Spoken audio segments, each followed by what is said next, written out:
வணக்கம். சுப்ரீம் செய்திகளுக்காக இரா செல்வமணி. இன்றைய முதன்மை செய்திகள். மார்கழி மாத வைகுண்ட ஏகாதசியை முன்னிட்டு புதுச்சேரியில் உள்ள அனைத்து பெருமாள் ஆலயங்களிலும் சொர்க்கவாசல் திறப்பு விழா நடைபெற்றது.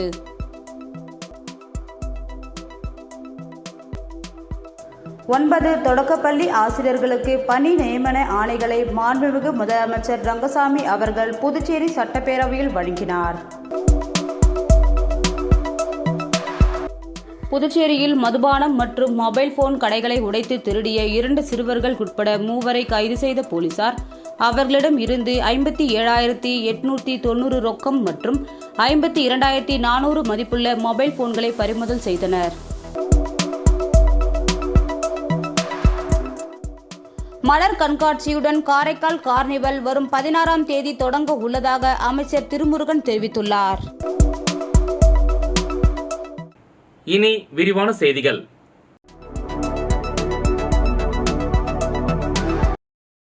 புதுச்சேரியை அடுத்த கலிங்கமலை ஸ்ரீ ரங்கநாத பெருமாள் கோவிலில் சொர்க்கவாசல் திறப்பு விழா நடைபெற்றது. புதுச்சேரியை அடுத்துள்ள கலிங்கமலையில் பிரசித்தி பெற்ற வைணவ திருத்தலமான ஸ்ரீ ரங்கநாத பெருமாள் கோவிலில் வைகுண்ட ஏகாதசி உற்சவம் கடந்த 1ஆம் தேதி பகல் 10 திருவிழாவாக தொடங்கியது. அன்றிலிருந்து ஒவ்வொரு நாளும் ஸ்ரீ ரங்கநாத பெருமாள் சுவாமிக்கு சிறப்பு அலங்காரத்தில் பக்தர்களுக்கு அருள் பாலித்தார். பகல் 10 திருவிழாவின் 10ஆம் நாள் பரமபதநாதன் சேவையில் ஸ்ரீ ரங்கநாத பெருமாள் எழுந்தருளினார். தொடர்ந்து திருமங்கையாழ்வார் திருவடி தொழல் நிகழ்ச்சியும் நடைபெற்றது. தொடர்ந்து இன்று அதிகாலை வைகுண்ட ஏகாதசியையொட்டி அதிகாலை 5:30 மணிக்கு துலாம் லக்னத்தில் சொர்க்கவாசல் நடை திறந்து பாமா ருக்மணி சமேதராக ஸ்ரீ ரங்கநாத பெருமாள் சுவாமி பரமநாதனாக சிறப்பு அலங்காரத்தில் பக்தர்களுக்கு அருள் பாலித்தார். திருமாலின் இருப்பிடமாக கருதும் வைகுண்டத்தின் சொர்க்க வாசலை திறந்தபோது அதிகாலை முதலே வருகை புரிந்து இருந்த ஏராளமான பக்தர்கள் மற்றும் பொதுமக்கள் சொர்க்க வாசலுக்குள் நுழைந்து கோபாலா கோவிந்தா என்று பக்தி கோஷம் முழங்க ஸ்ரீ ரங்கநாத பெருமாள் பக்தி பரவசத்துடன் வழிபட்டு சென்றனர். இதில் திமுக எம்பி ஜெகத் ரட்சகன் உள்ளிட்ட ஏராளமான பொதுமக்கள் கலந்து கொண்டனர். இதனிடையே புதுச்சேரி செட்டிப்பட்டு ஸ்ரீ வரதராஜ பெருமாள் ஆலயத்தில் பரமபத வாசல் திறப்பு நடைபெற்றது. இதில் 1000 செங்கரும்பு மற்றும் 1000 வாழை இலைகளால் தோரணங்களால் அலங்கரிக்கப்பட்ட பெருமாள் வீதி உலா வந்தார். பின்னர் சொர்க்கவாசல் திறப்பு நடைபெற்றது. இதில் ஏராளமான பக்தர்கள் கலந்து கொண்டு ஸ்ரீ வரதராஜ பெருமாளை வழிபட்டு சென்றனர்.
ஒன்பது தொடக்கப்பள்ளி ஆசிரியர்களுக்கு பணி நியமன ஆணைகளை மாண்புமிகு முதலமைச்சர் ரங்கசாமி அவர்கள் புதுச்சேரி சட்டப்பேரவையில் வழங்கினார்.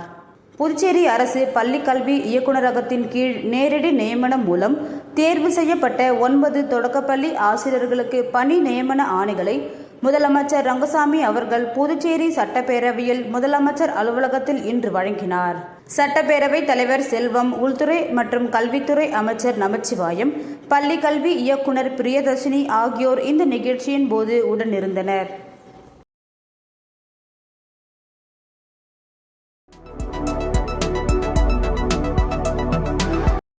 புதுச்சேரியில் மதுபானம் மற்றும் மொபைல் போன் கடைகளை உடைத்து திருடிய 2 சிறுவர்கள் உட்பட 3 கைது செய்த போலீசார் அவர்களிடம் இருந்து 57,890 ரொக்கம் மற்றும் 52,400 மதிப்புள்ள மொபைல் போன்களை பறிமுதல் செய்தனர். புதுச்சேரி சின்ன சுப்ராய பிள்ளை வீதியில் கடந்த 7ஆம் தேதி இரவு ஒரு தனியார் மதுக்கடையை உடைத்து கல்லாவில் இருந்த ரூபாய் 1,00,000 மர்ம நபர்கள் திருடினர். இதுகுறித்து ஒதியஞ்சாலை போலீசார் வழக்கு பதிவு செய்து தனிப்படை அமைத்து குற்றவாளிகளை தேடி வந்தனர். கடையில் பொருத்தப்பட்டு இருந்த சிசிடிவி கேமரா காட்சிகளை ஆய்வு செய்ததில் 2 மர்ம நபர்கள் கடைக்குள் புகுந்து பணத்தை திருடிச் செல்லும் காட்சிகள் பதிவாகி இருந்தது. அதில் திருச்சி ஈசிஆர் சாலையைச் சேர்ந்த சத்தியமூர்த்தி நகரை சேர்ந்த சச்சின் என்பவர் திருடியது தெரியவந்தது. அவரை போலீசார் கைது செய்தனர். விசாரணையில் மதுபானம், மொபைல் போன் கடைகளில் திருடியதை ஒப்புக்கொண்டார். அவர் அளித்த தகவலின் பேரில் 2 சிறுவர்களையும் போலீசார் கைது செய்தனர். இதனையடுத்து சஞ்சயிடம் இருந்த 57,000 மதிப்புள்ள ரொக்கம் மற்றும் 52,400 மதிப்புள்ள மொபைல் போன்களை போலீசார் பறிமுதல் செய்தனர். இவர் மீது தமிழகத்தில் பல்வேறு திருட்டு வழக்குகள் உள்ளது.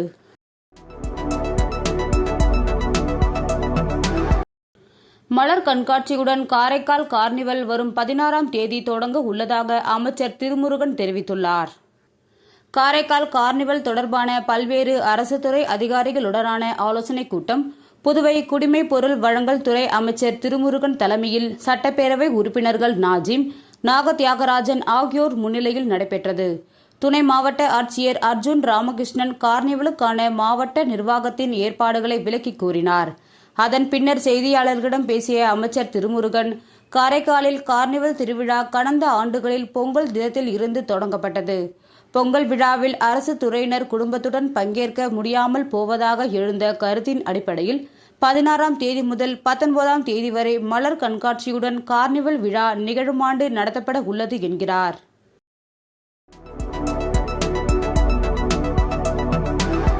புரட்சித் தலைவர் எம்ஜிஆரின் பிறந்த நாளை சிறப்பாக கொண்டாடுவது தொடர்பாக நடைபெற்ற அதிமுக நிர்வாகிகள் ஆலோசனைக் கூட்டத்தில் மாணவி பாலியல் விவகாரத்தில் சர்வாதிகாரி போல் செயல்படும் திமுக அரசிற்கு கண்டனம் உள்ளிட்ட 6 தீர்மானங்கள் நிறைவேற்றப்பட்டன.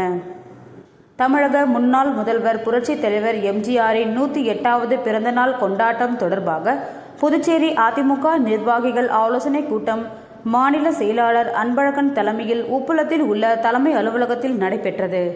இந்த கூட்டத்தில் எம்ஜிஆரின் 108வது பிறந்த நாளை அனைத்து தொகுதிகளிலும் சிறப்பாக கொண்டாடி நலத்திட்ட உதவிகள் வழங்குவது, அண்ணா பல்கலைக்கழக மாணவி பாலியல் சம்பவத்தை கண்டித்து அதிமுக உள்ளிட்ட அரசியல் கட்சிகள் நடத்தும் ஆர்ப்பாட்டம், அமைதி பேரணிகளுக்கு அனுமதி மறுப்பதும், ஆர்ப்பாட்டம் நடத்தும் கழகத்தினர்கள் மீது பொய் வழக்கு போட்டு போராடும் ஜனநாயக உரிமையை காலில் போட்டு மிதிக்கும் சர்வாதிகார தமிழக திமுக அரசை கண்டிப்பது உள்ளிட்ட 6 தீர்மானங்கள் நிறைவேற்றப்பட்டன.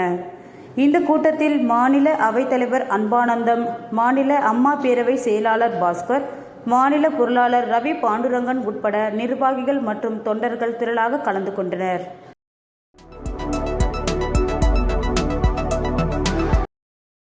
திருநள்ளாற்றில் அமைந்துள்ள புகழ்பெற்ற ஸ்ரீ நலநாராயணன் பெருமாள் ஆலயத்தில் வைகுண்ட ஏகாதசியை முன்னிட்டு சொர்க்கவாசல் திறப்பு நிகழ்ச்சியில் ஏராளமான பக்தர்கள் சுவாமி தரிசனம் செய்தனர்.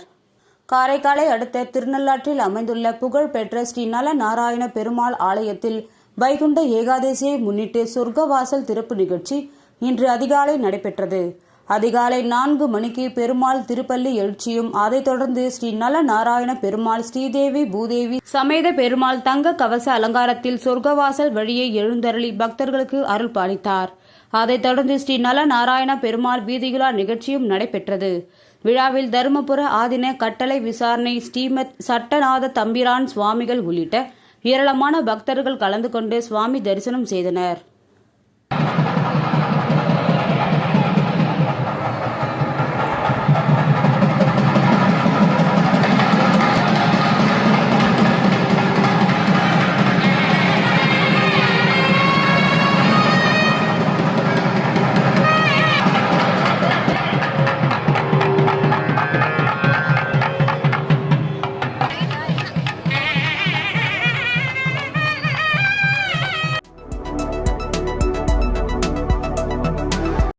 தன் மீது அவதூறு பரப்பும் சட்டமன்ற உறுப்பினர் நேரு, அவர் மீது நஷ்ட ஈடு வழக்கு தொடரப்போவதாக தொழிலதிபர் ஆனந்த கண்ணன் தெரிவித்துள்ளார். இது தொடர்பாக செய்தியாளர்களை சந்தித்த தொழிலதிபர் ஆனந்த கண்ணன், புதுச்சேரி முத்தியால்பேட்டையில் 6500 சதுர அடி இடத்தை காலி இடத்தை வாங்குவதற்காக தான் முன்பணம் செலுத்தியுள்ள நிலையில் அந்த இடம் தனக்கு சொந்தமானது என்றும் போலி ஆவணங்கள் மூலம் அந்த இடத்தை நான் வாங்கி உள்ளதாகவும் பொய்யான தகவல்களை வெளியிட்டு எனது புகைப்படத்துடன் எனது பெயருக்கும் புகழுக்கும் சட்டமன்ற உறுப்பினர் நேரு களங்கம் விளைவித்து வருகிறார். ஆனால் சட்டமன்ற உறுப்பினர் நேரு கூறுவது போன்று அந்த இடத்திற்கு தனக்கும் எந்தவித சம்பந்தமும் இல்லை என்ற நிலையில் வேண்டுமென்றே திட்டமிட்டு என் மீது அவதூறை பரப்பி வருகிறார். கடந்த 1 மாதமாகவே அவர் இதுபோன்ற செயல்களில் ஈடுபட்டு வருவதாக குற்றம் சாட்டிய தொழிலதிபர் ஆனந்த கண்ணன் தொடர்ந்து என் மீதும் எனது புகைப்படத்தை வைத்துக்கொண்டு அவதூறு பரப்பினால் நீதிமன்றத்தில் மான நஷ்ட ஈடு வழக்கு தொடர உள்ளதாகவும் அவர் எச்சரித்தார்.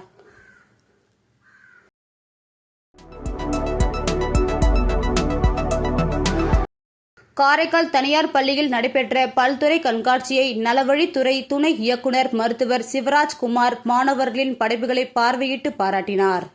காரைக்கால் மாவட்டத்தின் மைய பகுதியில் அமைந்துள்ள பிரபல தனியார் பள்ளியான KMK மேல்நிலைப் பள்ளியில் பல்துறை கண்காட்சி நடைபெற்றது.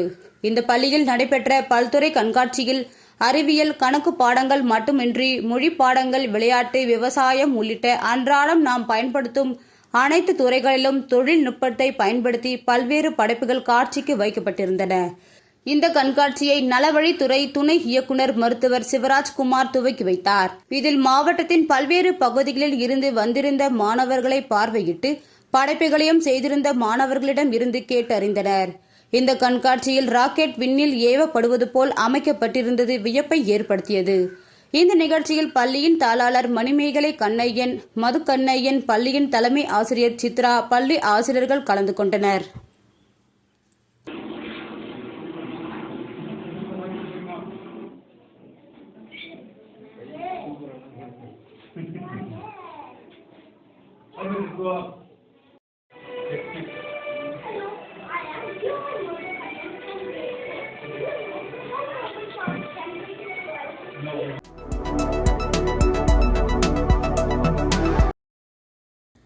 தர்மாபுரி பகுதியில் அமைந்துள்ள அருள்மிகு ஸ்ரீ திரௌபதி அம்மன் ஆலயத்தில் ஸ்ரீ ஹரி நாராயண பெருமாள் சுவாமியின் சொர்க்கவாசல் திறப்பு விழா நடைபெற்றது.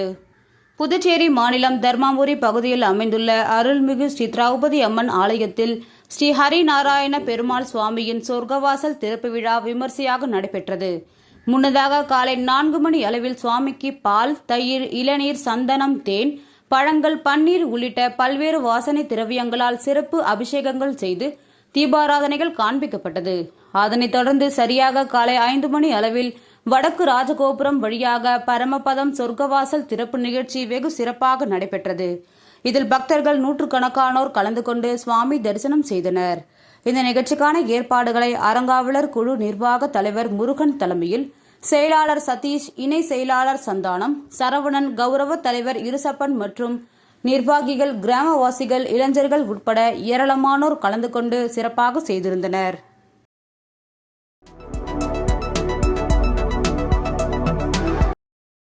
புதுச்சேரி அரசு பிற்படுத்தப்பட்டோர் மற்றும் சிறுபான்மையினர் நலத்துறை மூலம் முத்தியால்பேட்டை தொகுதியை சேர்ந்த பயனாளிகளுக்கு தள்ளுவண்டி, இஸ்திரி பெட்டி, நாதஸ்வரம் உள்ளிட்ட நலத்திட்ட உதவிகளை தொகுதியின் சட்டமன்ற உறுப்பினர் பிரகாஷ்குமார் வழங்கினார். புதுச்சேரி அரசு பிற்படுத்தப்பட்டோர் மற்றும் சிறுபான்மையினர் நலத்துறை சார்பில் முத்தியால்பேட்டை தொகுதியை சார்ந்த பயனாளிகளுக்கு நலத்திட்ட உதவிகள் வழங்கும் விழா முத்தியால்பேட்டை சட்டமன்ற உறுப்பினர் அலுவலகத்தில் நடைபெற்றது. விழாவில் தொகுதியின் சட்டமன்ற உறுப்பினர் பிரகாஷ்குமார் கலந்து கொண்டு 13 பயனாளிகளுக்கு தள்ளுவண்டி, இஸ்திரி பெட்டி, நாதஸ்வரம், மேளம் உள்ளிட்ட நலத்திட்ட உதவிகளை வழங்கி சிறப்பித்தார். இந்த நிகழ்ச்சியில் பிற்படுத்தப்பட்டோர் மற்றும் சிறுபான்மையினர் நலத்துறை அதிகாரிகள், சட்டமன்ற உறுப்பினரின் ஆதரவாளர்கள் உட்பட பலர் கலந்து கொண்டனர்.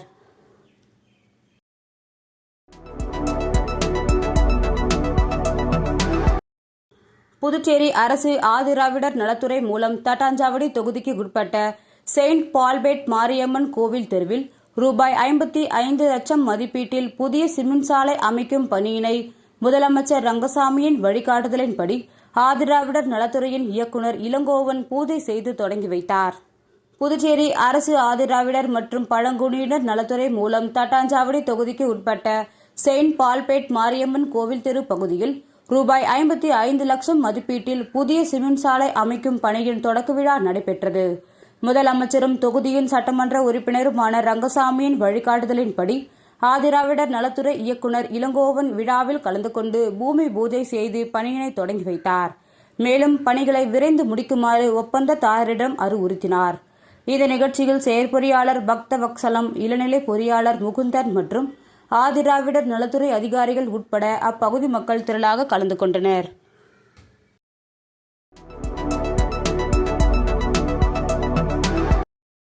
நடிகர் விஜயின் தாவேகா குறித்த கேள்விக்கு அது சம்பந்தமாக நான் பேச விரும்பவில்லை என நடிகரும் தயாரிப்பாளருமான விஷ்ணு விஷால் தெரிவித்துள்ளார். புதுச்சேரி காமராஜர் நகர் 45 அடி சாலையில் ஸ்லாம் என்ற பெயரில் புதிய உடற்பயிற்சி கூடம் அமைக்கப்பட்டு அதன் திறப்பு விழா நேற்று நடைபெற்றது. இந்த விழாவில் சிறப்பு அழைப்பாளராக கலந்து கொண்ட பிரபல முன்னணி நடிகர் விஷ்ணு விஷால் மற்றும் காமெடி நடிகர் கருணாகரன் ஆகியோர் உடற்பயிற்சி கூடத்தை ரிப்பன் வெட்டி தொடங்கி வைத்து இருவரும் உடற்பயிற்சியும் செய்தனர். பின்னர் செய்தியாளர்களை சந்தித்த நடிகர் விஷ்ணு விஷால், உடல் எடையை கட்டுக்கோப்பாக வைத்திருப்பதற்கு உடற்பயிற்சி மிகவும் அவசியம். எனவே தவறாமல் அனைவரும் உடற்பயிற்சி செய்ய வேண்டும் என்று கேட்டுக்கொண்டார். ராட்சசன் பட இயக்குனருடன் சேர்ந்து தற்போது 3வது படம் நடிக்க இருப்பதாகவும் இதற்கான தலைப்பை விரைவில் அறிவிக்க உள்ளதாகவும் மேலும் 2 படங்கள் தயாரிப்பில் உள்ளதாகவும் தெரிவித்த அவர், இந்த ஆண்டு மிகவும் சந்தோஷமாக இருக்கும் என்று குறிப்பிட்டார். தொடர்ந்து நடிகர் விஜயின் தாவேகா குறித்த கேள்விக்கு நான் அதற்காக இங்கு வரவில்லை, அது சம்பந்தமாக நான் எதுவும் பேச விரும்பவில்லை என்று தெரிவித்தார். தொடர்ந்து பேசிய நடிகர் கருணாகரன், அனைவரும் உடற்பயிற்சி செய்து உடலை கட்டுக்கோப்பாக வைத்துக்கொள்ள வேண்டும் என்று அவர் கேட்டுக்கொண்டார்.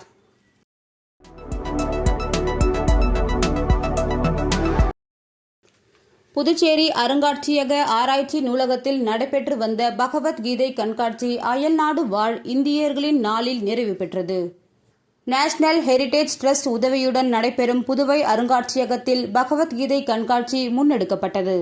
இந்த கண்காட்சியானது புதுச்சேரி கோலாஸ் நகரில் அமைந்துள்ள புதுவை அருங்காட்சியக ஆராய்ச்சி நூலகத்தில் கடந்த மாதம் 23ஆம் தேதி புதுச்சேரி மாநில கல்வெட்டு ஆய்வாளர் வில்லியனூர் புலவர் வெங்கடேசன் அவர்களால் திறந்து வைக்கப்பட்டது. மேலும் பகவத்கீதை கண்காட்சி அயல்நாடு வாழ் இந்தியர்களான நேற்று நிறைவு பெற்றது.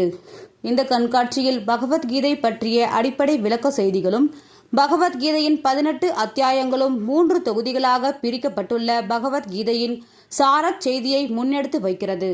இந்த கண்காட்சியின் நிறைவு நாளான அயல்நாடு வாழ் இந்தியர் நாளினை முன்னிட்டு பிரான்ஸ் நாட்டை சேர்ந்த பாவாடை கலியபெருமாள் புதுவை அருங்காட்சியகம் சார்பிலும் புதுச்சேரி மக்கள் சார்பிலும் சிறப்பு செய்யப்பட்டது. இந்த நிகழ்ச்சியில் இளங்கோவன் ராஜா, வெற்றி செல்வம், சசிகுமார் போன்ற சமூக தலைவர்கள் கலந்து கொண்டு சிறப்பு செய்தனர். இந்த கண்காட்சியினை புதுவை அருங்காட்சியகம் மற்றும் புதுவை அருங்காட்சியக ஆராய்ச்சி நூலக மேலாளர் மனோரஞ்சினி ஒருங்கிணைத்தார். புதுவை அருங்காட்சியகத்தோடு இணைந்தும் தனித்தும் பல வகையான செயல்பாடுகளை செய்து இதுல முதன்மையா இந்த நாள்ல ஒரு கண்காட்சியை நிறைவுபடுத்துது. 2024 டிசம்பர் 23ஆம் நாள் தொடங்கப்பட்ட பகவத்கீதை கண்காட்சி. பகவத்கீதை கண்காட்சி என்ற கண்காட்சியை மிக சிறப்பா இந்த நாட்களை நடத்தி 9/1/2025 இன்றைய நாள்ல இந்த கண்காட்சி நிறைவுபடுத்தப்படுது. இன்றைய நாள் ஒரு இந்தியாவுக்குரிய சிறப்பு நாள், அயல்நாடு வாழ் இந்தியர்களுக்கான நாள். இந்த நாள்ல இந்த கண்காட்சி நிறைவுபடுத்தப்படுது. இந்த கண்காட்சியினுடைய சிறப்பு அப்படின்னு சொன்னா, பகவத்கீதை ஒரு இந்தியாவினுடைய ஒரு மிகப்பெரிய அடையாள நூலா பார்க்கப்படுற நிலையில 14ஆம் நூற்றாண்டுல இந்த நூல் தமிழ் மொழியில வெண்பா வடிவங்கள்ல அழகிய மணவாளஜியர் என்பவரால் யாத்தளிக்க பெற்று ஒரு நூலாக உருவாக்க பெற்றிருக்கிறது. இந்த நூல் 1906ல பதிப்புக்கு வந்திருக்கிறதா உவேசாவினுடைய நூலகத்துல நமக்கு காண கிடைக்குது. அந்த பதிப்பு இணையத்திலும் ஏற்றப்பட்டிருக்கு. 1906 பதிப்பை வைத்திருக்கக்கூடிய உவே சாமிநாத ஐயர்னுடைய நூலகத்துக்கு அடுத்தபடியா 1907க்குரிய புத்தகம் நம்முடைய புதுவை அருங்காட்சியக ஆராய்ச்சி நூலகத்துல இருக்கு. இதை போல கோவிலூர் மடத்துல பகவத்கீதை என்ற அடிப்படையில உருவாக்கப்பட்ட வெண்பா நூலும் அதற்கான உரை நூலும் 1924ல உருவாக்கப்பட்ட நூல் நம்முடைய அருங்காட்சியக ஆராய்ச்சி நூலகத்துல இருக்கு. வகையான சிறப்பான பகவத்கீதை பதிப்புகளை நாம பேணி பாதுகாத்து கொண்டு வரோம்.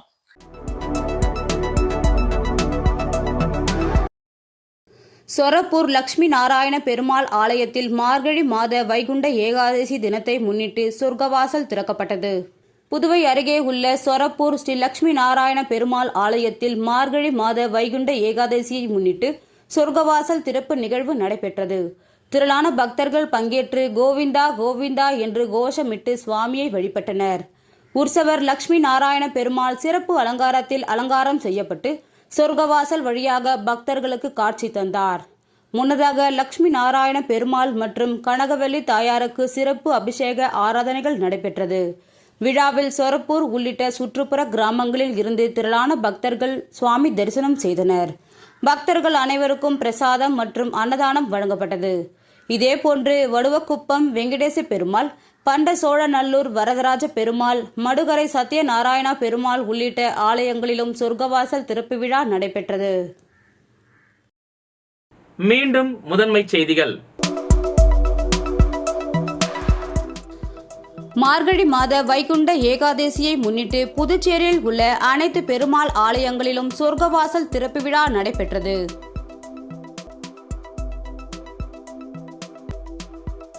ஒன்பது தொடக்கப்பள்ளி ஆசிரியர்களுக்கு பணி நியமன ஆணைகளை மாண்புமிகு முதலமைச்சர் ரங்கசாமி அவர்கள் புதுச்சேரி சட்டப்பேரவையில் வழங்கினார்.